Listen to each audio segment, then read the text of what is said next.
तो मित्रों स्वागत है आपका day 15 of our daily BYQ research programme जिसे हम कहते हैं 150 डेज हार्ड चैलेंज। और आज से हिंदी माध्यम के अपने जो लर्नर है उनके कुछ कमेंट्स आ रहे थे यूट्यूब पे नीचे वीडियो में कि हमारे लिए भी कुछ क्वेश्चंस की सुविधा कर दी जाए। तो क्योंकि स्लाइड छोटी रहती है आपको थोड़ा पॉज करके देखना पड़ेगा हिंदी माध्यम को क्वेश्चन साथ में, राइट। और इस पूरी सीरीज में जो लोग नए लर्नर जुड़ रहे हैं उन्हें हम बता दें कि इसमें हम रिसर्च करते हैं पीवाईक्यू के ना सिर्फ क्वेश्चंस पे बल्कि उसके हर एक ऑप्शन पे, क्योंकि अगर उससे फ्यूचर में कभी क्वेश्चन बने, फॉर एग्जांपल एमएसएमई एक्ट यहाँ पे आज हम पूरा कवर करेंगे, 2023 का ये क्वेश्चन है। लेकिन उससे पहले ये एक क्वेश्चन मैंने आपको दिया हुआ था 2017 का एनडीए का, जिसका बहुत ही ज्यादा हाई प्रोबेबिलिटी है कि इस पे आपके सीएससी में भी एक अच्छा क्वेश्चन बने बायो का। क्वेश्चन था कि रेड ब्लड सेल्स में इनमें से क्या चीजें नहीं होती है। कुछ के कुछ क्वेश्चन आए, कुछ के कुछ आंसर आए, पिछली वीडियो देख लेना, ठीक है। लेकिन द एग्जैक्ट आंसर इज कि रेड ब्लड सेल्स हमारी ह्यूमन बॉडी में ऐसी कुछ सेल्स होती है, ठीक है, जिनके पास ना न्यूक्लियस होता है, ना माइटोकॉन्ड्रिया होता है, ना ही इनका कोई एंडोप्लाज्मेटिक आपका रेटिकुलम रहता है। इनमें ये तीनों चीजें नहीं होती है। ऐसा क्यों होता है, ये सब चीजें हम अभी जानेंगे। मैं बता रहा हूँ यहाँ से बहुत ही अच्छा भयंकर क्वेश्चन बनेगा। रिसेंट डिस्कवरी ये है कि रिसेंटली साइंटिस्ट ने एक ऐसा एनिमल भी डिस्कवर किया है जो कि बिना ऑक्सीजन के जिंदा रह सकता है। अब ये डिस्कवरी लिंक की जा सकती है साइंस के बेसिक से कि क्या ह्यूमन बॉडी में कोई ऐसी सेल है जो कि बिना रेस्पिरेशन के रह सकती है। यस, रेड ब्लड सेल्स, इनमें कोई रेस्पिरेशन नहीं होता है। ये देखिए रेड ब्लड सेल्स में, ठीक है, जो हमारी बॉडी का इंपॉर्टेंट हिस्सा है, ये कोई भी इनमें से कोई भी ऑर्गेनल ये कंटेन नहीं करती है, ठीक है। लूजिंग न्यूक्लियस, अगर कोई रेड ब्लड सेल न्यूक्लियस होता उसमें तो डेफिनेटली उसमें जो है ऑक्सीजन कैरिंग कैपेसिटी कम हो जाती। अब रेड ब्लड सेल्स का काम ही यही होता है कि वो ऑक्सीजन को कैरी करती है, ठीक है, हीमोग्लोबिन के थ्रू। अगर यहाँ पे न्यूक्लियस होता और ये सारी ऑर्गेनल्स होती तो ऑक्सीजन की कैरिंग कैपेसिटी उसकी कम हो जाती, क्योंकि भैया स्पेस वहां लिमिटेड हो जाता। समझ रहे हो? तो रेड ब्लड सेल में जो है, इसीलिए इसीलिए कोई भी ये इस तरीके की ऑर्गेनल्स आपके नहीं मिलते हैं। इंपॉर्टेंट बात ये है कि जैसे-जैसे आपकी मेमेलियन रेड ब्लड सेल ये जैसे-जैसे मैच्योर होती रहती है, वैसे-वैसे इनके जो थोड़े बहुत इनमें अगर ठीक है, जो भी सेल के कुछ जेनेटिक सेगमेंट्स होते हैं, उन सेगमेंट्स को, राइट, एक्टिन के जो फिलामेंट्स है वो कॉन्ट्रैक्ट करके उस सेल से बाहर उन्हें धकेल देते हैं, ठीक है, न्यूक्लियस को बाहर धकेल देता है।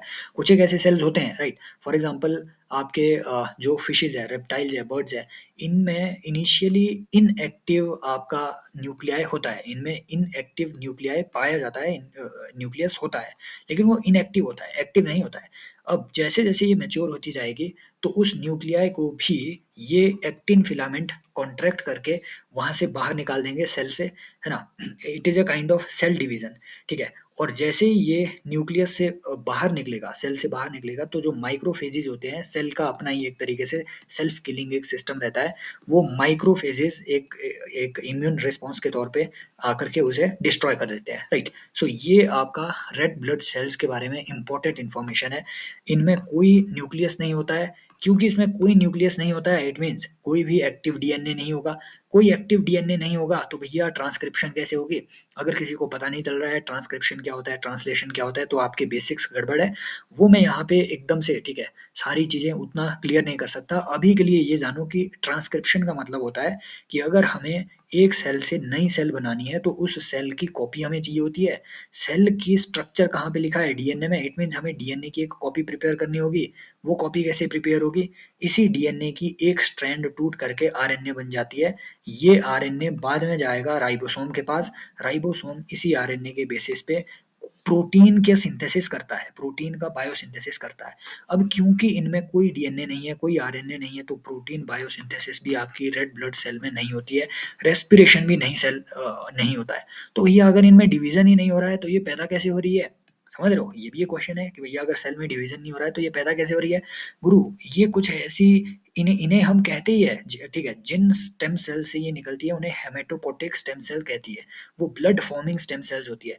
तो उन्हें अगर हेमोसाइटोब्लास्ट कहें आप या फिर हेमेटोपोटिक स्टेम सेल कहें, तो वो ब्लड फॉर्मिंग स्टेम सेल्स होती है। उनका काम ही होता है सिर्फ ब्लड बनाना, और वो स्टेम सेल आपके रेड बोन मैरो में मिलता है। ये आपके रेड ब्लड सेल से रिलेटेड बहुत ही अमेजिंग इन्फॉर्मेशन, जहाँ से अच्छे क्वेश्चन बन सकते हैं। अगर आपको लगे कि हाँ ये इन्फॉर्मेशन ठीक-ठाक आपको एक पर्सपेक्टिव देती होगी रेड ब्लड सेल के बारे में, अमेजिंग सेल्स हमारी बॉडी में रहती है, तो आप जो है कमेंट सेक्शन में ज़रूर, ठीक है, अपनी राय दें। इम्पोर्टेंट बात ये है, ये पूरी न्यूज़ इसलिए इम्पोर्टेंट है क्योंकि साइंटिस्ट ने रिसेंटली अभी तक देखो ऐसा है कि जैसे 2023 के प्रीलिम में इन्होंने क्वेश्चन पूछ लिया था कि क्या कोई ऐसा ऑर्गन है जो कि हाइपर सैलाइन वाटर में रह सकता है? एक स्टेटमेंट ऐसी थी कि कोई कई ऑर्गन ऐसे हैं जो ऑक्सीजन के बिना रह सकते हैं। बिल्कुल, ठीक है, अनेरोबिक ऑर्गेनिज़म्स होते हैं, अनेरोबिक बैक्टीरिया होते हैं, ठीक है, क्लोस्ट्रिडियम हो गया, एनाबिना तो नहीं, ठीक है, एज़ोटोबैक्टर हो गया, क्लोस्ट्रिडियम हो गया, एनारोबिक बैक्टीरिया है, समझ रहे हो? तो भैया बैक्टीरिया तो अभी तक खोजे गए थे। एनिमल में साइंटिस्ट वर बिलीविंग कि there is no animal which can live without oxygen, but recently Henneguya salminicola, हालांकि ये 2020 की न्यूज़ है लेकिन ये काफ़ी ज़्यादा न्यूज़ में है, हेनेगुइया साल्मिनिकोला करके, ये एक अराउंड 10 सेल्ड पैरासाइट है और ये बिना आग के, राइट, बिना किसी रेस्पिरेशन एक्टिविटी के ये रह सकता है। तो ह्यूमन बॉडी में भी कुछ ऐसी सेल्स है जो बिना रेस्पिरेशन के रह सकती है। अगेन इनमें कोई माइटोकॉन्ड्रिया भी नहीं होता है, याद रखना, इनमें माइटोकॉन्ड्रिया नहीं होगा तो रेस्पिरेशन नहीं होगी रेड ब्लड सेल में, समझ रहे हो? इसमें भी कोई माइटोकॉन्ड्रिया नहीं होता है, so without respiration it can sustain, animal भी। अब आते हैं आज के क्वेश्चन पे। एमएसएमई 2023 का ये बहुत अच्छा क्वेश्चन आया हुआ था कि अकॉर्डिंग टू एमएसएमई, ठीक है, MSME development act 2006, the medium enterprises are those with investment in plant and machinery between 15 crore and 25 crore, ठीक है। All the bank loans of, देखो, ऑफ माइक्रो स्मॉल एंड, देखो ये एक स्टेटमेंट एक्सट्रीम स्टेटमेंट है और यूट्यूबरों ने आपको बताया होगा कि एक्सट्रीम स्टेटमेंट गलत होती है इसलिए ये एलिमिनेट कर देनी चाहिए। ऐसा नहीं है, मैं बार बार कहता हूँ, यूट्यूब की भाषा से प्री देने जाओगे you are doomed to fail it, ठीक है। कुछ अब जो है वो एक्सट्रीम स्टेटमेंट है, हर जगह दे रही है, ये बात तो सही है। एमएसएमई को आप जितना भी लोन देते हो, it qualifies as a priority sector lending. ये क्या चीज होती है अभी सारी देखेंगे। देखो यहाँ पे है एक एक एक एक राज छुपा हुआ इस स्टेटमेंट में। ये बोल रहा है कि अकॉर्डिंग टू एक्ट, लोगों ने न्यू क्लासिफिकेशन के तौर पे इस स्टेटमेंट को रीड किया कि भैया अकॉर्डिंग टू न्यू क्लासिफिकेशन, क्या ये क्लासिफिकेशन है एमएसएमई की? क्योंकि 2021 में जो क्लासिफिकेशन है वो चेंज हो गई थी एमएसएमई की, रिवाइज्ड क्लासिफिकेशन।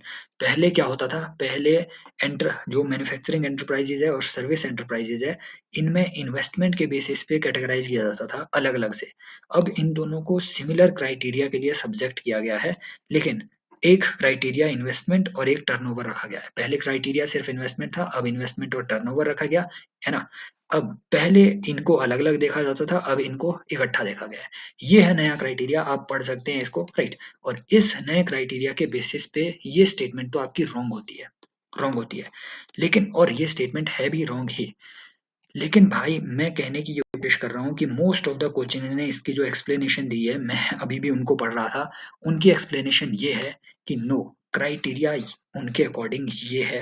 लेकिन भाई क्वेश्चन तो पूछ रहा है 2006 का क्राइटेरिया, ये है रिवाइज्ड गवर्नमेंट की नोटिफिकेशन का क्राइटेरिया। 2006 का जो क्राइटेरिया है एमएसएमई एक्ट में, वो ये क्राइटेरिया लिखा गया है। सो अगर उनको एक्सप्लेनेशन देनी चाहिए थी ना, उनकी एक्सप्लेनेशन आप जाकर के देख लेना, किसी की भी एक्सप्लेनेशन देख लो, वो एक्सप्लेनेशन ये देंगे, वो एक्सप्लेनेशन ये देंगे। लेकिन एमएसएमई के एक्ट में जो 2006 का एक्ट है, वो एक्ट कहता है कि माइक्रो एंटरप्राइज वो होगी, ठीक है, मैन्युफैक्चरिंग की माइक्रो एंटरप्राइज वो होगी जिसमें प्लांट और मशीनरी में, ठीक है, 20 लाख से ज़्यादा आपकी इन्वेस्टमेंट नहीं होगी, ठीक है? और स्मॉल एंटरप्राइजेज़ वो होगी, ठीक है, सॉरी, 25 लाख से ज़्यादा इन्वेस्टमेंट नहीं होगी। स्मॉल एंटरप्राइज़ वो होगी जिसमें 25 लाख से लेकर के, ठीक है, 5 करोड़ तक की इन्वेस्टमेंट होगी, और मीडियम एंटरप्राइज़ वो होगी जिसमें 5 करोड़ से लेकर के 10 करोड़ की इन्वेस्टमेंट होगी। समझ रहे हो? इन्वेस्टमेंट होगी। तो ये था क्राइटेरिया एक्चुअल में। तो इसकी एक्सप्लेनेशन में यहाँ 15 करोड़ की जगह उनको लिखना चाहिए था 25, ठीक है? क्या है ये पूछा हुआ? मीडियम एंटरप्राइजेज ना, तो इसमें उनकी एक्सप्लेनेशन के अकॉर्डिंग आना चाहिए था, ठीक है, 10 crore maximum, right, between 5 crore to 10 crore. लेकिन उनकी एक्सप्लेनेशन में आ रहा है ये, एक्चुअली मेरी जो दिक्कत है वो ये है उनसे कि उनकी एक्सप्लेनेशन के अकॉर्डिंग ये आ रहा है कि ये है मीडियम एंटरप्राइज। नो, ये लेटेस्ट आप दिखा रहे हैं, वो तो पूछ रहे हैं 2006 का एक्ट, तो इसी चीज पे वो आपसे फिर से पूछ सकते हैं, ठीक है, वो आपसे फिर से क्वेश्चन में चीजें पूछ सकते हैं, राइट। एंड अगेन यहाँ पे जो है आप इस स्टेटमेंट को कुछ इस ग्राउंड पे भी रॉन्ग डिक्लेयर कर सकते थे। अगर आपको पता है कि एमएसएमई की जो अर्लियर क्लासिफिकेशन थी, वो एंटरप्राइजेज और सर्विसेज के लिए अलग अलग थी, लेकिन यहाँ जो क्राइटेरिया इन्होंने दिया वो तो एक ही ऐसा इन्होंने स्टेटमेंट दे दी है कि इसमें लग रहा है कि हाँ, एंटरप्राइजेज़ और सर्विसेज़ को एक इक्वली कंसिडर किया जा रहा है। लेकिन एमएसएमई एक्ट वाली जो क्लासिफिकेशन थी ये डिफरेंट थी। स्टेटमेंट में इनको डिफरेंशिएट करके नहीं बताया गया क्राइटेरिया, समझ रहे हो? तो इस ग्राउंड पे भी ये आपकी रॉन्ग डिक्लेयर होती है, जो मैं आपको कहने की कोशिश कर रहा था। ये आपका लेटेस्ट क्राइटेरिया है जो आप सभी को पता है, ठीक है? 1 करोड़, 5 करोड़ आपका माइक्रो, स्मॉल इन्वेस्टमेंट आपके 10 करोड़, टर्नओवर 50 करोड़, समझ रहे हो? मीडियम वो जिसमें इन्वेस्टमेंट 50 करोड़ और टर्नओवर 250 करोड़। ये लेटेस्ट क्राइटेरिया है, लेकिन एमएसएमई एक्ट में जो मेंशन्ड है, जो आज भी है, वो ये क्राइटेरिया है। तो अब आप सोच रहे होंगे कि अगर एमएसएमई एक्ट में ये क्राइटेरिया दिया हुआ है, एक्ट में ये क्राइटेरिया दिया हुआ है और गवर्नमेंट ने ये अमेंड कर दिया, तो ऐसा कैसे पॉसिबल हुआ? गुरु ऐसा इसलिए पॉसिबल हुआ क्योंकि एमएसएमई एक्ट का जो सेक्शन, ठीक है, जो आपका, ठीक है, सेक्शन 7 का सब क्लॉज 9 है, वो ये कह रहा है कि सेंट्रल गवर्नमेंट में while classifying any class or classes of enterprises under subsection 1 vary from time to time. The criterion of investment also consider the criteria of standard respect for employment, turnover, enterprises, etc. तो ये कह रहा है कि central government इस criteria को, जो कि एमएसएमई एक्ट में ये वाला दिया गया था, ये वाला क्राइटेरिया एमएसएमई एक्ट में दिया गया था, राइट? ये वाला क्राइटेरिया, इस क्राइटेरिया को बदल सकता है सेंट्रल गवर्नमेंट कभी भी बाय नोटिफिकेशन, बट इसके लिए एक्ट को अमेंड नहीं किया गया है। एक्ट में आज भी जो क्राइटेरिया मेंशन्ड है वो आपकी मैन्युफैक्चरिंग एंटरप्राइजेज के लिए ये वाले क्राइटेरिया है और सर्विसेज एंटरप्राइजेज के लिए ये वाले क्राइटेरिया है। बेसिकली एक्ट में जो मेंशन्ड क्राइटेरिया है वो ये है, तो उनकी एक्सप्लेनेशन में ये वाला क्राइटेरिया चढ़ना चाहिए था। समझ रहे हो ना, मेरी बात समझ रहे हो? ये ब्लू वाला क्राइटेरिया एक्सप्लेनेशन में चढ़ना चाहिए था, कोचिंग की एक्सप्लेनेशन में ये चढ़ा हुआ है। फंडामेंटल गलती उनकी ये है, राइट? तो फ्यूचर में यहाँ से अच्छा क्वेश्चन बन सकता है।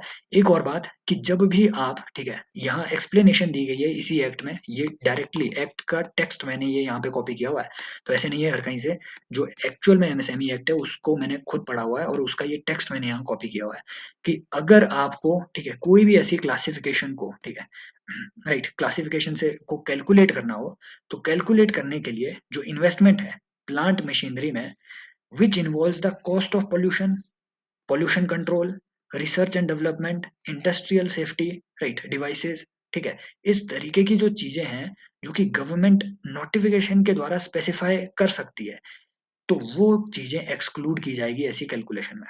समझ रहे हो ना बात को? इट मीन्स, ठीक है, इट मीन्स ये जो चीजें अगर आप इतना ये एडिशनल एक्सपेंडिचर कर रहे हो और ये एडिशनल एक्सपेंडिचर करके या इन्वेस्टमेंट करके अगर आप ये लिमिट ब्रीच कर रहे हो, ठीक है, तो इन चीजों को एक्सक्लूड कर दिया जाएगा। इट मीन्स आपको एमएसएमई ही कंसिडर किया जाएगा। अगर किसी का यहाँ पे 250 करोड़ की जगह, ठीक है, मान लो उन्होंने लेबर सेफ्टी के लिए उन्होंने 1 करोड़ एडिशनल कर दिया खर्च, तो वो तो 251 करोड़ की कंपनी बन गई टर्नओवर वाली, राइट? या फिर 50 करोड़ इन्वेस्टमेंट की जगह उन्होंने 2 करोड़ लगा दिया लेबर सेफ्टी पे, तो वो तो 52 करोड़ की इन्वेस्टमेंट वाली कंपनी बन जाएगी। एमएसएमई का स्टेटस तो उनसे छिन गया। लेकिन ये जो एडिशनल 2 करोड़ उन्होंने इन्वेस्ट किया, अकॉर्डिंग टू एक्ट इसे जो है एग्जेम्प्ट किया जा सकता है और आपको कंसिडर किया जाएगा एज एन एमएसएमई ही, क्योंकि आप वो जो है लेबर सेफ्टी के लिए लगा रहे हैं। समझ रहे हो ना बात को? फंडामेंटल बात ये है। अब गुरु ये एक्ट क्योंकि यूपीएससी की नजर में है, एमएसएमई भी हमेशा यूपीएससी की नजर में रहती है, तो एमएसएमई एक्ट का एक इम्पोर्टेंट प्रोविजन, सबसे इम्पोर्टेंट प्रोविजन ये है कि under the act there is a provision, अगर अगर सप्लायर, सप्लायर मतलब एमएसएमई जिसने प्रोड्यूस किया हुआ है, सप्लायर और बायर के बीच कोई ऐसा एग्रीमेंट हुआ है कि किसी एक पर्टिकुलर डेट पे, किसी एक पर्टिकुलर डेट पे उनको पेमेंट करना है, तो वो पेमेंट बायर के द्वारा उस डेट से पहले ही सप्लायर को की जानी चाहिए। और अगर ऐसा एग्रीमेंट दोनों के बीच हो भी रहा है, तो किसी भी केस में उस एग्रीमेंट जो डेट मेंशन हुई है, वो डेट एक्सीड नहीं करनी चाहिए 45 days from the day of acceptance of the order. मतलब अगर आज, ठीक है, अगर 1 तारीख को, ठीक है, 1 मार्च को, अगर 1 मार्च या 1 अप्रैल को 1 मार्च को अगर कोई एग्रीमेंट 2 कंपनीज के बीच साइन हुआ, एक एमएसएमई सप्लायर है और एक कोई बायर है, और इनके बीच एग्रीमेंट साइन हुआ कि हमने एक पर्टिकुलर डेट पे मैं आपको, ठीक है, ये बायर आपको पैसा दे देगा। अब बायर जितने दिनों के अंदर मैंडेटेड है पैसा पे करने के लिए वो है 45 डेज।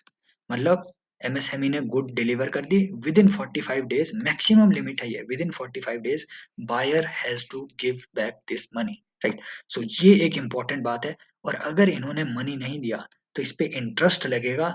इंटरेस्ट भी कैसा, कंपाउंड इंटरेस्ट, 45 दिनों बाद कंपाउंड इंटरेस्ट लगेगा। कौन से रेट पे, बैंक रेट पे, जो कि आरबीआई के द्वारा नोटिफाई किया जाएगा। आप मुझे कमेंट सेक्शन में बताएंगे कि ये बैंक रेट है क्या चीज, है ना। आरबीआई का जो बैंक रेट है, ये इस बैंक रेट पे किसको लोन देता है, राइट, ये आप मुझे कमेंट सेक्शन में बताएंगे, राइट।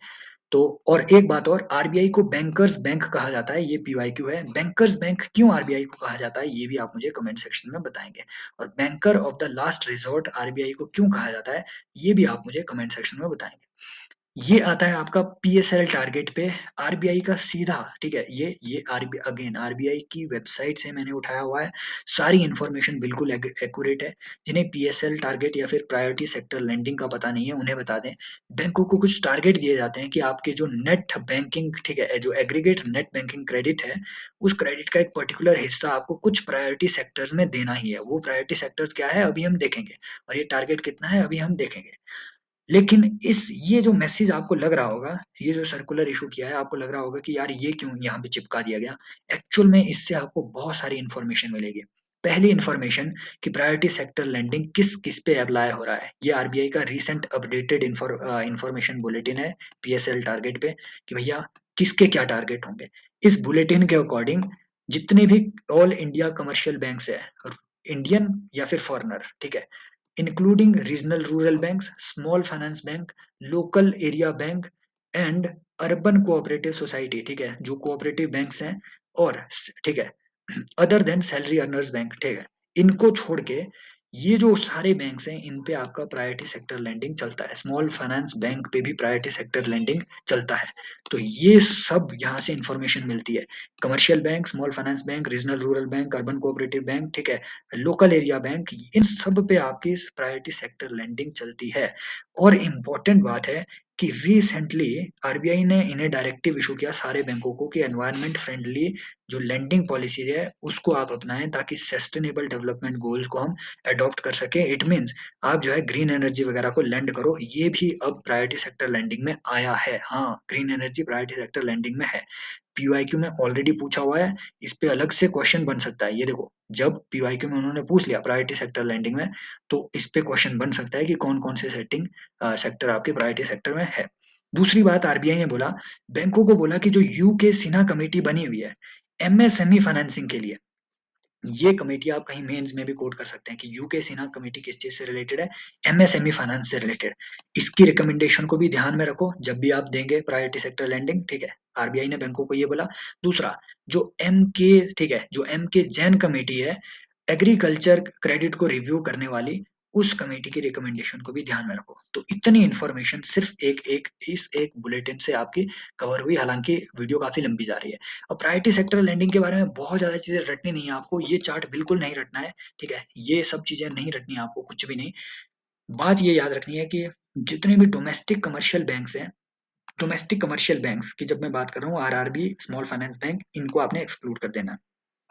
तो इनके कमर्शियल बैंक्स के जो भी टारगेट्स हैं, वो है 40%, जितना भी इनका net aggregate net banking credit होगा, इसका 40% इन्हें देना पड़ेगा प्रायोरिटी सेक्टर एरिया में। वो कौन से एरिया है, अभी आगे देखेंगे।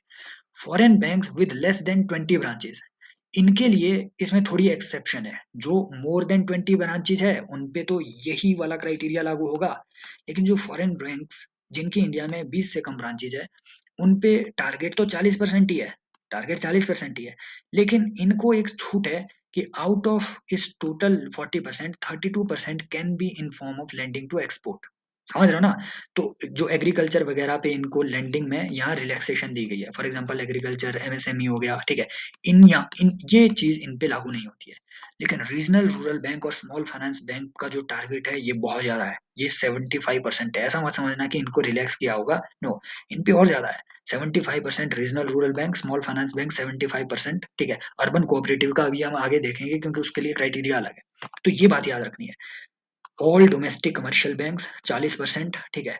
Foreign banks with less than 20 branches 40%, but इनके लिए एक्सपोर्ट से रिलेटेड यहाँ रिलैक्सेशन है कि भैया ठीक इसमें ना एग्रीकल्चर में पैसा फंस जाता है, तो फॉरेन बैंक के लिए ये देके रखी हुई है रिलैक्सेशन कि तुम ठीक है इंडिया में तुम्हारी छोटी प्रेजेंस है तो इन इन फंसने वाली चीजों में आप मत करो इन्वेस्ट पैसा, ठीक है एक्सपोर्ट वगैरह में लगा लो, एक्सपोर्ट क्रेडिट एक्सेट्रा। ये है आपकी ऐसे प्रायोरिटी सेक्टर लेंडिंग के target. RRB 75, small finance bank 75। Primary cooperative banks के लिए रीसेंट हमारे जो टारगेट है ये एक लीनियर टारगेट रखा गया है, और ये माना जा रहा है, देखो 2019-20 में इनके लिए टारगेट 40% था, इंक्रीज 45, 50, 60, 60, 65। हम चाह रहे हैं कि 2026 तक ये 75% हो जाए, at par with small finance bank and regional rural bank. तो ये याद रखना है कि इनके टारगेट जो है ऐसे लीनियर फैशन में इंक्रीमेंटल टारगेट रखे गए हैं, राइट। सो ये भी एक अच्छा क्वेश्चन बन सकता है। नेक्स्ट यहाँ से एक चीज और याद रखनी है कि जो वीकर सेक्शन है, ठीक है, weaker sections are described by RBI कि ये सब चीजें वीकर सेक्शन में आएंगी, ये सब लोग इनको प्रायोरिटी सेक्टर में आप लेंडिंग दे सकते हैं। स्मॉल फार्मर ये वीकर सेक्शन में है, राइट। आर्टिजन हो गया, विलेज, ठीक है, कॉटेज इंडस्ट्री वगैरह ये वीकर सेक्शन में है included, right. National rural livelihood mission के जो एंटाइटलमेंट्स हैं तो वो बेनिफिशरीज हैं, वो भी वीकर सेक्शन में है। Schedule tribe, schedule caste, self help group, distress farmer, indebted farmers, ठीक है, women beneficiaries up to 1 lakh per borrower, ठीक है, तो वो भी इसके जो है वीकर सेक्शन में आएंगे। Person with disability weaker section में आएगा। इन सबको जो है प्रायोरिटी सेक्टर लेंडिंग में इंक्लूड किया गया है, ये बात भी आपको याद रखनी है।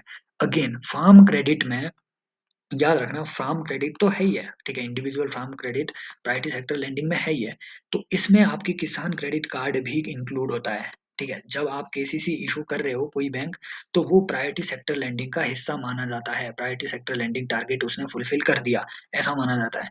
पोस्ट हार्वेस्ट एक्टिविटी के लिए, क्रॉप लोन्स वगैरह के लिए, एंड इंपॉर्टेंटली ये चीज है, सोलर एग्रीकल्चर पंप और solarisation grid connected agriculture pump. एक तरीके से सोलर एनर्जी को बूस्ट करने के लिए भी अगर आप फार्मर्स को लेंडिंग दे रहे हो, for example PM Svanidhi scheme, ये ठीक है, सॉरी स्वनिधि नहीं, पीएम कुसुम स्कीम, ठीक है, किसान ऊर्जा सम्मान महाअभियान, ठीक है, ये जो कुसुम स्कीम लाई गई है, इसी के लिए ये पीएसएलसी में नया टारगेट जोड़ा गया है।